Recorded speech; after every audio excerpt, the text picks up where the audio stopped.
एक छोटे से गांव में रिया नाम की एक नन्ही सी लड़की रहती थी। रिया बहुत प्यारी और चंचल थी। उसकी बड़ी बड़ी आंखें और घुंघराले बाल थे। उसे तितलियों से बहुत प्यार था और वो हमेशा उन्हें पकड़ने की कोशिश करती रहती थी। एक दिन रिया अपनी माँ के साथ बगीचे में खेल रही थी। उसने एक सुंदर नीली तितली देखी और उसके पीछे भागी। तितली उसे एक घने जंगल में ले गई जहाँ उसने पहले कभी नहीं गई थी। जंगल में रिया को एक छोटा सा घर मिला। घर में एक बूढ़ी महिला रहती थी जिसका नाम दादी माँ था। दादी माँ बहुत दयालु थीं और उन्होंने रिया को घर के अंदर बुलाया। रिया ने दादी माँ को अपनी तितली के बारे में बताया और दादी माँ ने उसे एक जादुई तितली दिखाई। जादुई तितली के पंख सुनहरे थे और जब वो उड़ती थी तो वो चमकती थी। दादी माँ ने रिया को बताया कि जादुई तितली केवल उन लोगों को दिखाई देती है जो शुद्ध हृदय वाले होते हैं। रिया ने दादी माँ के साथ दिन बिताया और उन्होंने उसे कई कहानियां सुनाई। जब शाम हुई तो रिया ने अपनी माँ के पास वापस जाने का फैसला किया। दादी माँ ने उसे जादुई तितली दी और कहा कि यह उसे हमेशा खुश रखेगी।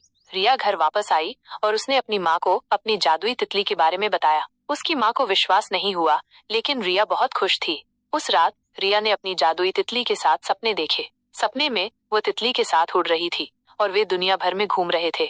जब रिया जागी तो उसे एहसास हुआ कि जादुई तितली ने उसे एक बहुत ही खास उपहार दिया था। उसने उसे सिखाया था कि सच्ची खुशी अंदर से आती है।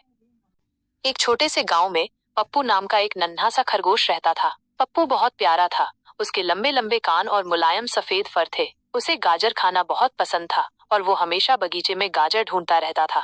एक दिन पप्पू बगीचे में गाजर खा रहा था, तभी उसे एक आवाज सुनाई दी। उसने देखा कि एक छोटी सी चिड़िया जमीन पर गिरी हुई है। चिड़िया का पंख टूट गया था और वो उड़ नहीं पा रही थी। पप्पू को चिड़िया पर दया आ गई। उसने चिड़िया को उठाया और उसे अपने घर ले गया। पप्पू ने चिड़िया के पंख पर पट्टी बांधी और उसे गाजर खिलाई। चिड़िया धीरे धीरे ठीक होने लगी।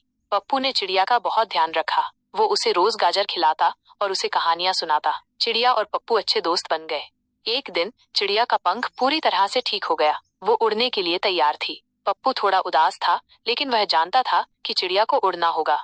चिड़िया ने पप्पू को धन्यवाद दिया और कहा कि वो उसे कभी नहीं भूलेगी। फिर वो आसमान में उड़ गई। पप्पू ने चिड़िया को तब तक देखा जब तक वो दिखाई देना बुश था कि उसने एक दोस्त की मदद की। उसने सीखा कि दयालुता और दोस्ती सबसे महत्वपूर्ण चीजें हैं।